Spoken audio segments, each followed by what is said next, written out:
நாம் எப்பொழுது குழம்பி இருக்கிறோம், பயந்து இருக்கிறோம், அச்சத்தோடு இருக்கிறோம், கோபத்தோடு இருக்கிறோம், அப்பொழுது நம்முடைய முடிவுகள் சரியாக இருக்காது, நம்முடைய சிந்தனைகள் சரியாக இருக்காது, நம்முடைய செயல்கள் சரியாக இருக்காது. இந்த வருடத்தின் முதல் நாளை அமைதியின் நாளாக கொண்டாடுவது நம்முடைய எல்லா முடிவுகளுக்கும், நம்முடைய சொல் செயல்களுக்கு அமைதி அடித்தளமாக இருக்கிறது. அந்த அமைதியை கொடுப்பவர் ஆண்டவர் இயேசு கிறிஸ்து. அதைதான் எசாயா இறைவாக்கினர் சொல்கிறார், உங்களுக்கு ஒரு குழந்தை தரப்பட்டுள்ளது, அவருடைய பெயர் அமைதியின் மன்னன் என வழங்கப்படும். அமைதியின் மன்னன், a child is given to you and he will be called the Prince of Peace.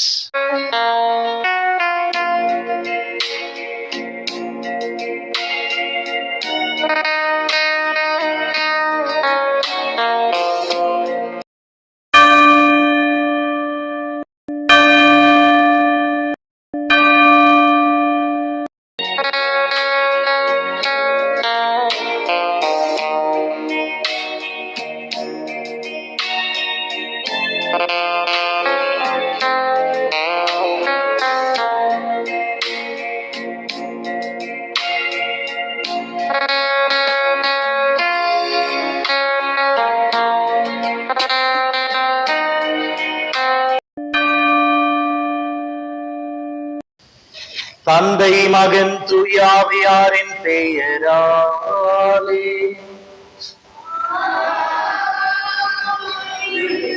நம் ஆண்டவராகிய இயேசு கிறிஸ்துவின் அருளும் கடவுளின் அன்பும் தூயாவியானவருடைய நட்புறவும் உங்கள் அனைவரோடும் இருப்பதாக.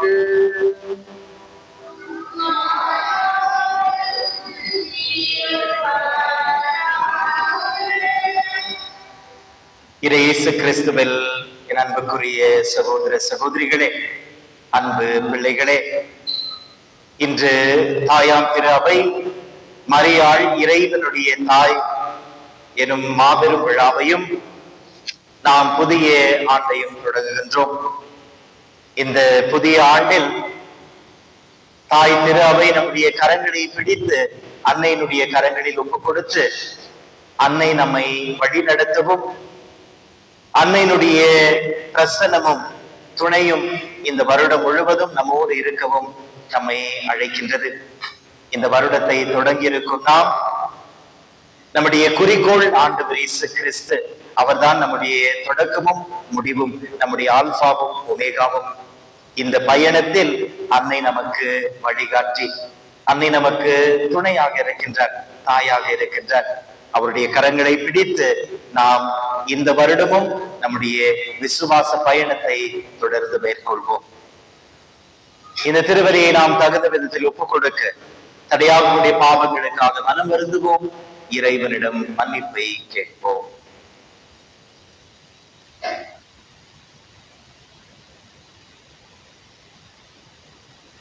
எல்லாம் வல்ல இறைவனிடமும் நான் பாவியன். இறைவனின் அன்னையாகிய தூய கன்னி மரியா. முதல் வாசகம். இஸ்ராயேல் மக்கள் மீது தமது பெயரை கூறி நீங்கள் வேண்டும் போது நாம் அவர்களுக்கு ஆசி அளிப்போம். எண்ணிக்கை நூலிலிருந்து வாசகம்.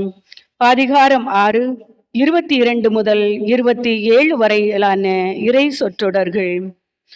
ஆண்டவர் மோசேயிடம் கூறியது: நீ ஆரோனிடமும் அவன் புதல்வரிடமும் சொல், நீங்கள் இஸ்ராயேல் மக்களுக்கு ஆசி கூற வேண்டிய முறை. ஆண்டவர் உனக்கு ஆசி வழங்கி உன்னை காப்பாராக. ஆண்டவர் தன் திருமுகத்தை உன்மேல் ஒளிரச் செய்து உன்மீது அருள் பொழிவாராக. ஆண்டவர் தம் திருமுகத்தை உன் பக்கம் திருப்பி உனக்கு அமைதி அருள்வாராக.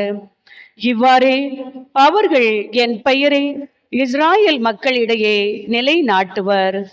நானும் அவர்களுக்கு ஆசி வழங்குவேன். ஆண்டவரின் அருள்வாக்கு.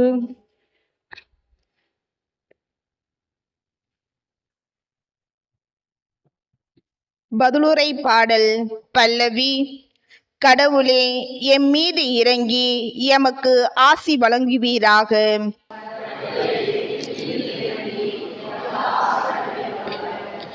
கடவுளே, எம்மீது இறங்கி எமக்கு ஆசி வழங்குவீராக.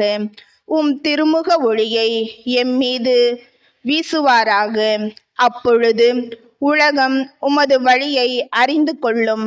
பிற இனத்தார் அனைவரும் நீர் அருளும் மீட்பை உணர்ந்து கொள்வர். பல்லவி.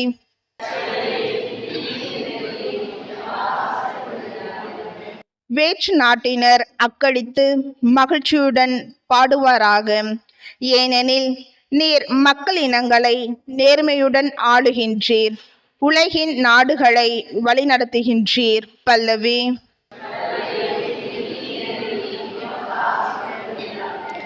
கடவுளே, மக்கள் இனத்தார் உம்மை புகழ்வாராக. மக்கள் எல்லோரும் உம்மை போற்றுவார்களாக. கடவுள் நமக்கு ஆசி வழங்குவாராக. உலகின் கடை எல்லை வரை வாழ்வோர் அவருக்கு அஞ்சுவாராக. பல்லவி.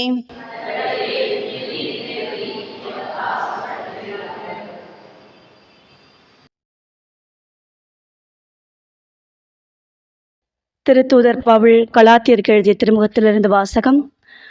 சகோதர சகோதரிகளே, காலம் நிறைவேறிய போது திருச்சட்டத்திற்கு உட்பட்டிருந்த நம்மை மீட்டு தம் பிள்ளைகள் ஆக்குமாறு கடவுள் தம் மகனை பெண்ணிடம் பிறந்தவராகவும் திருச்சட்டத்திற்கு உட்பட்டவராகவும் அனுப்பினார்.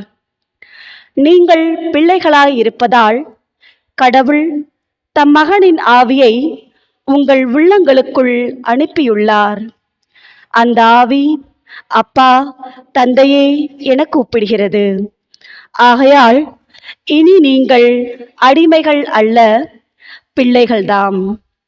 பிள்ளைகளாகவும் உரிமை பேறு உடையவர்களாகவும் இருக்கிறீர்கள். இது கடவுளின் செயலே. ஆண்டவர் வழங்கும் அருள்வாக்கு. இறைவா, உமக்கு நன்றி.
அல்லேலூயா, இயேசுவை போற்றுங்கள்.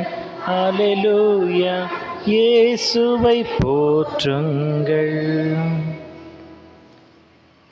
ஆண்டவர் உங்களோடு இருப்பாராக.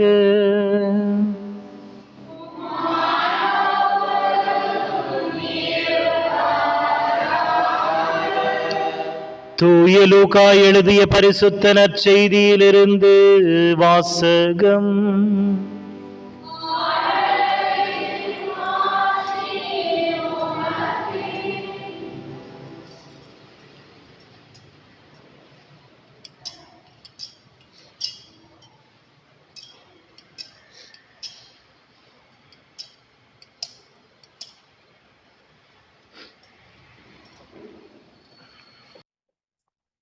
அக்காலத்தில் இளைஞர்கள் பெத்லகேமுக்கு விரைந்து சென்று மரியாவையும் யோசேப்பையும் தீவன தொட்டியில் கிடத்தியிருந்த குழந்தையையும் கண்டார்கள்.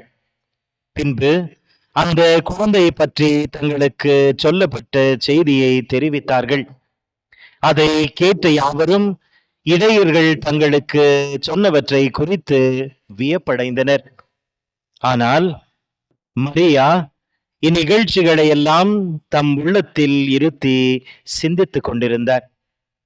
இடையர்கள் தாங்கள் கேட்டவை கண்டவை அனைத்தையும் குறித்து கடவுளை போற்றி புகழ்ந்து பாடிக்கொண்டே திரும்பி சென்றார்கள்.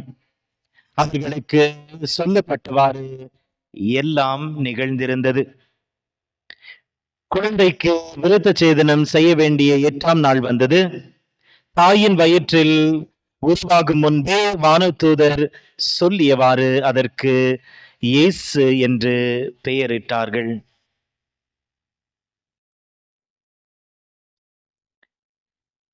இது கிறிஸ்துவின் நற்செய்தி.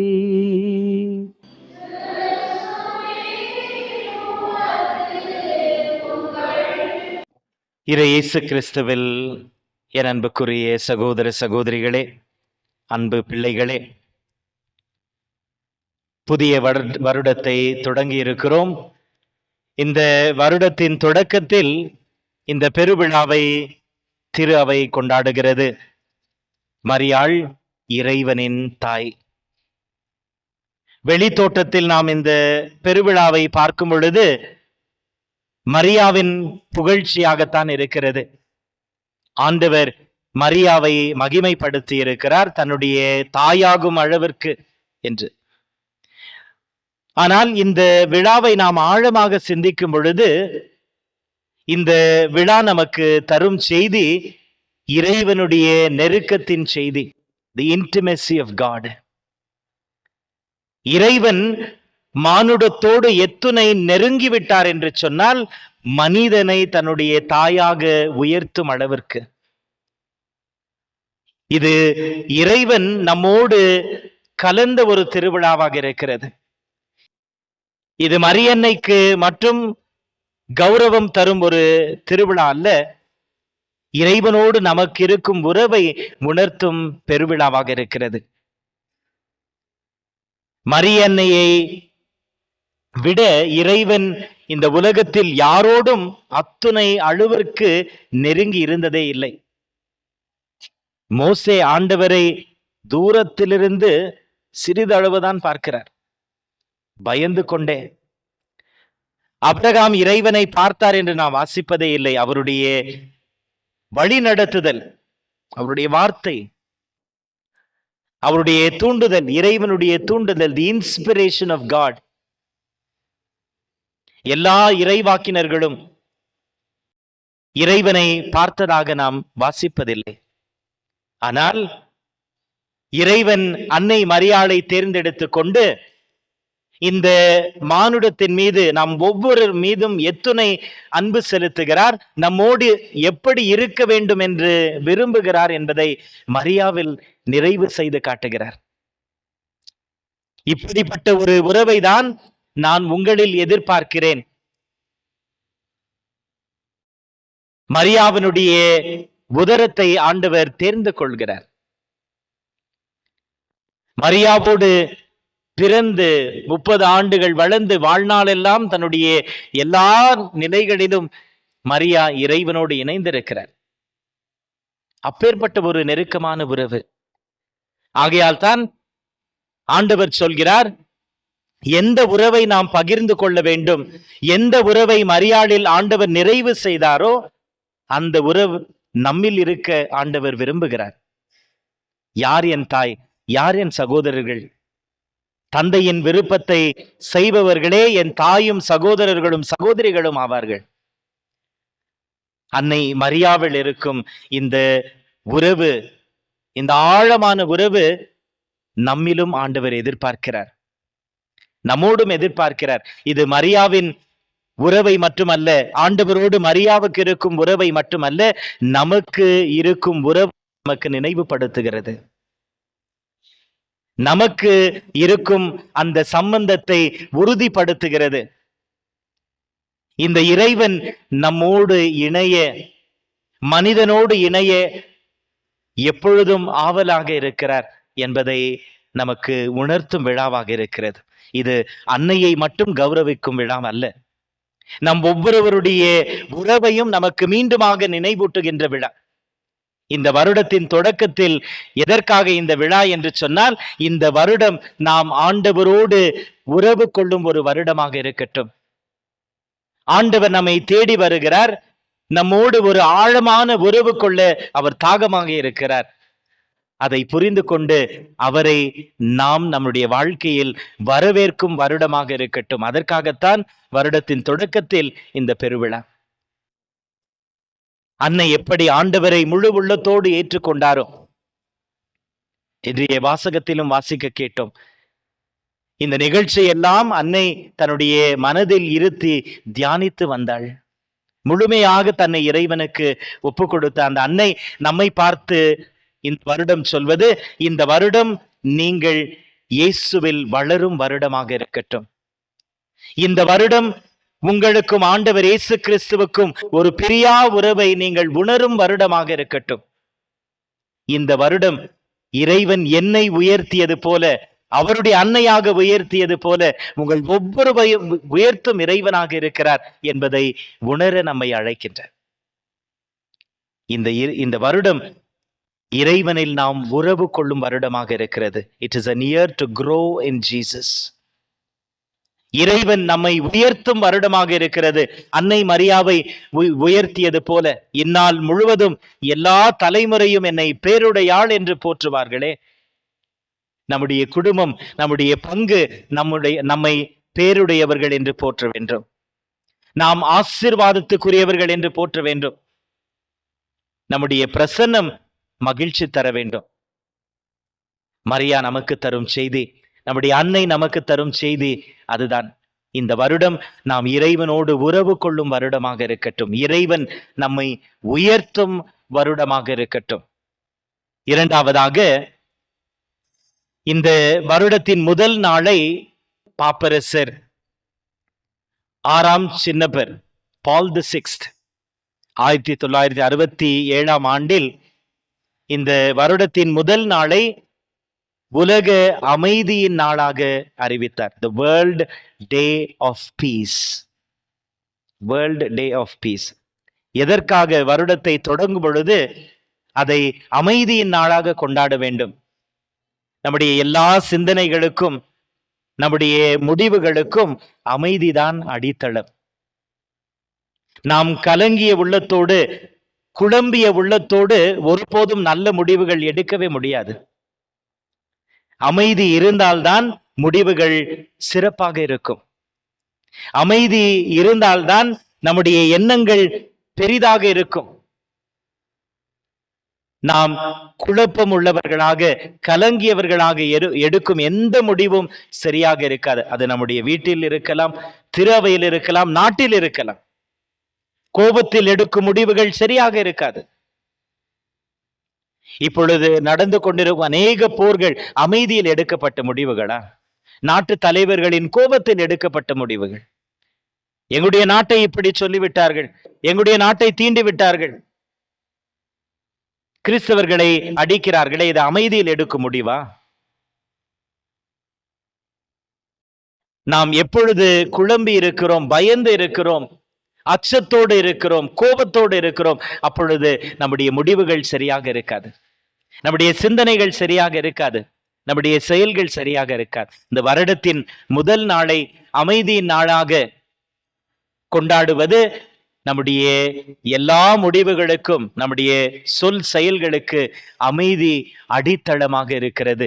அந்த அமைதியை கொடுப்பவர் ஆண்டவர் இயேசு கிறிஸ்து. அதைதான் எசாயா இறைவாக்கினர் சொல்கிறார், உங்களுக்கு ஒரு குழந்தை தரப்பட்டுள்ளது, அவருடைய பெயர் அமைதியின் மன்னன் என வழங்கப்படும். அமைதியின் மன்னன், a child is given to you and he will be called the Prince of Peace. அந்த அமைதியின் மன்னன் அந்த அமைதியை தருவார். ஆண்டவர் இல்லாத இல்லத்தில், உள்ளத்தில் அமைதி இருக்காது, அமைதி இருக்காது. ஆகையால் தான் ஆண்டவர் திட்டவட்டமாக சொல்கிறார், என் அமைதியை நான் உங்களுக்கு கொடுக்கிறேன். இது உலகம் தரும் அமைதியை போல அல்ல, நீங்கள் தேடி அலையும் அமைதியை போல அல்ல, என்னுடைய அமைதியை நான் உங்களுக்கு கொடுக்கிறேன். அந்த அமைதிதான் இன்று நமக்கு அடித்தளமாக இருக்கிறது, அடித்தளமாக இருக்கிறது. இன்று அந்த அமைதியின் அரசரை அன்னை மரியாள் நமக்கு கொடுக்கிறார். Blessed are the peacemakers, for they will be called sons and daughters of God. யாரெல்லாம் அமைதியை நிலைநாட்டுகிறார்களோ அவர்கள் இறைவனின் பிள்ளைகள் எனப்படுவார்கள். நாம் எங்கெல்லாம் அமைதி, நம்முடைய குடும்பத்தில் நாம் அமைதியை பேசும் பொழுது, நாட்டில் தலைவர்கள் அமைதியை பேசும் பொழுது, திருச்சபையில் நாம் அமைதியை பேசும் பொழுது, அப்பொழுதுதான் நான் யார் என்று உணர்கிறோம். நாம் இறைவனின் பிள்ளைகளாகுகிறோம். இல்லை என்றால் இல்லை. இன்று அன்னையை நாம் கொண்டாடுவது அந்த அமைதியின் இறைவனை, அரசரை நமக்கு கொடுத்தார். நாம் அந்த அமைதியை பெற்றுக்கொள்ளவும், நாம் பெற்றுக்கொண்ட அமைதியை இந்த வருடம் முழுவதும் நம்முடைய குடும்பத்தோடு, நம்முடைய வேலை செய்யும் இடத்தில், நம்முடைய உற்றார் உறவினரோடு இந்த அமைதியை பகிர்ந்து கொள்ள, இந்த வருடத்தில் நாம் இறைவனை பார்த்து கேட்கும் ஒரு ஆசீர்வாதம், ஆண்டவரே, எல்லா முடிவுகளையும், எல்லா சிந்தனைகளையும், சொற்களையும் நான் அமைதியோடு எடுக்க, அமைதி இருக்க வேண்டும் என்றால் ஆண்டவர் இருக்க வேண்டும். கோபத்தில் எடுக்கும் முடிவுகள், ஆத்திரத்தில் எடுக்கும் முடிவுகள் நிச்சயமாக சரியாக இருக்காது. ஆண்டவரோடு இணைந்து அவருடைய அமைதியில் எடுக்கும் முடிவுகள் தான் சரியாக இருக்கும். ஆகையால் தான் பாப்பரசர் இந்த முதல் நாளை அமைதியின் நாளாக, உலகத்தின் அமைதியின் நாளாக எல்லா தலைவர்களுக்காக விசேஷமாக ஜெபிப்போம். அந்த அமைதியில் அவர்கள் முடிவுகள் எடுக்க, ஆத்திரத்தில் அல்ல, கோபத்தில் அல்ல. ஏனென்றால் அந்த கோபத்தின் ஒரு முடிவுகள் எத்தனையோ உயிர்களை வாங்கி விடுகிறது. நாம் கோபத்தில் சொல்லும் சொற்கள் சில நேரத்தில் நம்முடைய உறவுகளை முறித்து விடுகிறது, நம்முடைய குடும்பங்களை பிரித்து விடுகிறது. ஆகையால் இந்த வருடத்தின் முதல் நாளை திரு அவை உலக அமைதி நாளாக கொண்டாடுகிறது. அந்த அமைதியின் மன்னன் நம்முடைய உள்ளத்தில் பிறக்க வேண்டும். இன்று பெரிய சந்தோஷம் என்னவென்றால், ஆண்டவருடைய உதரத்தை, ஆண்டவருடைய அன்னையினுடைய கருவறையை தேர்ந்து கொண்ட இறைவன் நம்முடைய இதயத்தை இன்று தேர்ந்தெடுத்து கொண்டிருக்கிறார். இந்த திருபலியில் நம்முடைய இதயத்தில் வர, அதே ஆண்டவர் இயேசு கிறிஸ்து, ஒரு ஐயமும் இல்லை, எந்த இறைவன் அன்னையினுடைய உதரத்தில் கருதரித்தாரோ, எந்த இறைவன் அன்னையினுடைய கருவறையை தேர்ந்து கொண்டாரோ அவருடைய பிறப்பிற்காக, அதே இறைவன் இன்று உங்களுடைய, என்னுடைய இருதயத்தை தேர்ந்து கொண்டிருக்கிறார். இந்த திருபலியில் நம்மில் வர நாம் இங்கு வந்திருப்பது அந்த இறைவனை பெறுவதற்காக, வெறுமனே வெறும் கையில் செல்வதற்காக அல்ல, அவரை பெறுவதற்காக வந்திருக்கிறோம். அன்னை மரியாவோடு இருந்த அந்த உறவு, ஆழமான உறவு நம்மில் நிறைவு பெறுவது இந்த திருவருட்சாதனத்தின் வழியாகத்தான். இதன் வழியாகத்தான் இறைவன் நம்மோடு ஒன்றாகிறார், அன்னை மரியாளில் ஒன்றானது போல. ஆகையால் நாம் இன்று ஆண்டவர் இயேசு கிறிஸ்துவை வாங்கும் பொழுது முழு மனதோடு, ஆலயத்திற்கு வரும் நேரம் வீணாகி போய்விடக்கூடாது. எத்தனை முறை ஆலயத்திற்கு வந்தும் நாம் நம்முடைய நேரத்தை வீணடித்திருக்கிறோம். எத்தனை முறை இங்கு வந்தும் இது ஆசீர்வாதத்துக்குரிய நேரம் இல்லாமல் ஆகி போயிருக்கு. நம்முடைய சிந்தனைகள் எங்கோ யோசனை, எப்படி நாம் ஆண்டவரில் வளர முடியும்? இன்று இறைவனை வாங்கும் வரும் நாம், ஆண்டவரே, இந்த திருபலியில் அன்னையை தேர்ந்து கொண்ட நீர் என்னை தேர்ந்து கொண்டிருக்கிறீர், நான் என்னையே முழுமையாக உமக்கு ஒப்புக் கொடுக்கிறேன் என்று முழுமையாக அந்த இறைவனை நாம் பெறவில்லை என்றால் இந்த நேரம் நமக்கு ஆசீர்வாதம் இல்லை.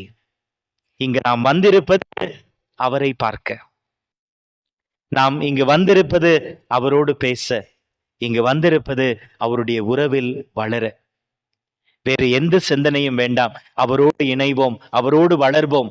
நம்முடைய இருதயத்தை தேர்ந்து கொண்ட இறைவனுக்கு அதை முழுமையாக திறந்து, ஆண்டவரே என் உள்ளத்தில் வாரும் என்று அழைப்போம்.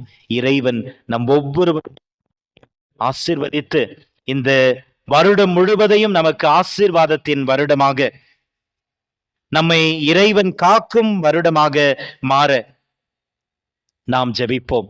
மீண்டுமாக முதல் வாசகத்தின் வரிகளை நான் வாசிக்கிறேன். நம்முடைய உள்ளம் திறந்து, செவிகள் திறந்து கேட்கலாம். இந்த வார்த்தைகள் நம் வாழ்வாக மாறட்டும். ஆண்டவருடைய இந்த ஆசி நமக்கு ஆசீர்வாதமாக மாறட்டும். ஆண்டவர் உனக்கு ஆசி வழங்கி உன்னை காப்பாராக.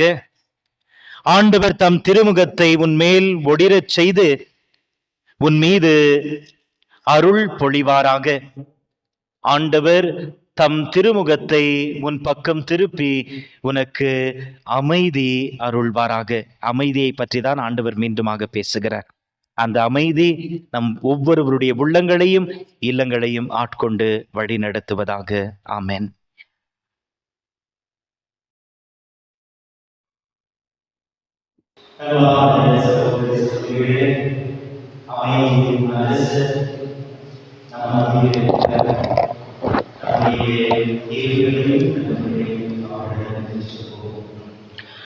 உங்கள் பதில்: ஆண்டவரே, எங்கள் மன்றாட்டை கேட்டருளும்.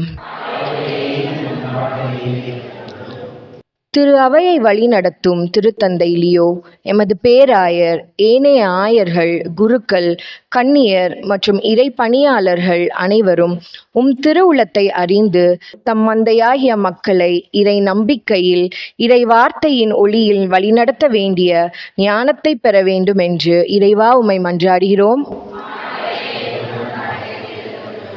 உலகம் முழுவதும் போர்கள், வன்முறைகள் போன்ற தீமைகள் நீங்கி அனைவரும் சமாதானத்தோடும் ஒற்றுமையோடும் வாழவும், உலகில் நீதி, அமைதி மற்றும் நல்லிணக்கம் நிலைக்கவும் செய்திட இறைவா உம்மை மன்றாடுகிறோம்.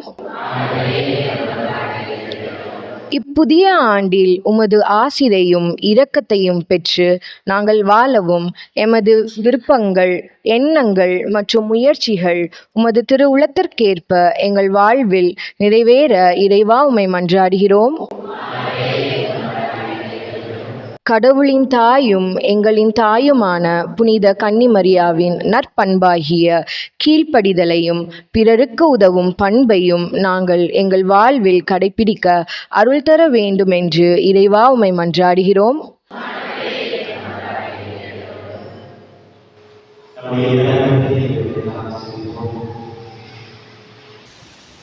எங்களுடைய குடும்பத்தோடு தங்கும், என்னுடைய வேலையில், என்னுடைய உறவுகளில் நீர் தங்கி வழி நடத்தும். எங்களுடைய பங்கில் நீர் தங்கும். நம்முடைய உன்னதமான ஜெபம் என்று ஆண்டவரே எங்களோடு தங்கும்.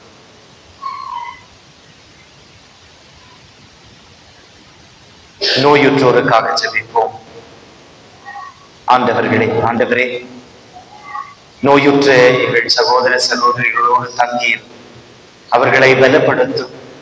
அவர்கள் உடைய குணமாக்கும் ஆற்றலை உணர்வார்களாக, உமக்கு சாட்சிகளாக மாறுவார்களாக.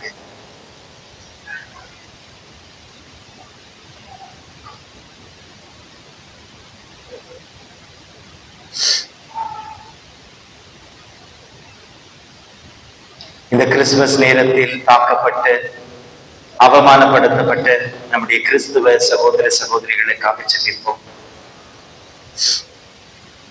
ஆண்டவரே, அவர்களோடு தங்கும்.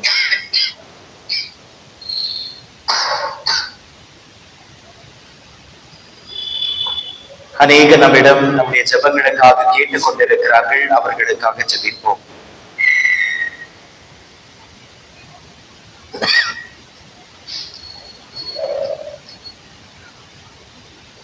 அன்பை உருவான இறைவா, உடைய ஒரே திருமகனை எங்களுக்காக நீர் அனுப்பினீர். அவர் அமைதியின் மன்னனாக எங்கள் நடுவில் இருக்கிறார். அவரோடு நாங்கள் எங்களுடைய உறவை மேன்மைப்படுத்திக் கொள்ளவும், அதில் ஒவ்வொரு நாளும் வளரவும் எங்களுக்கு அருள் தாரும். எங்கள் ஆண்டவராகிய கிறிஸ்து வழியாக உம்மை மன்றாடுகின்றோம்.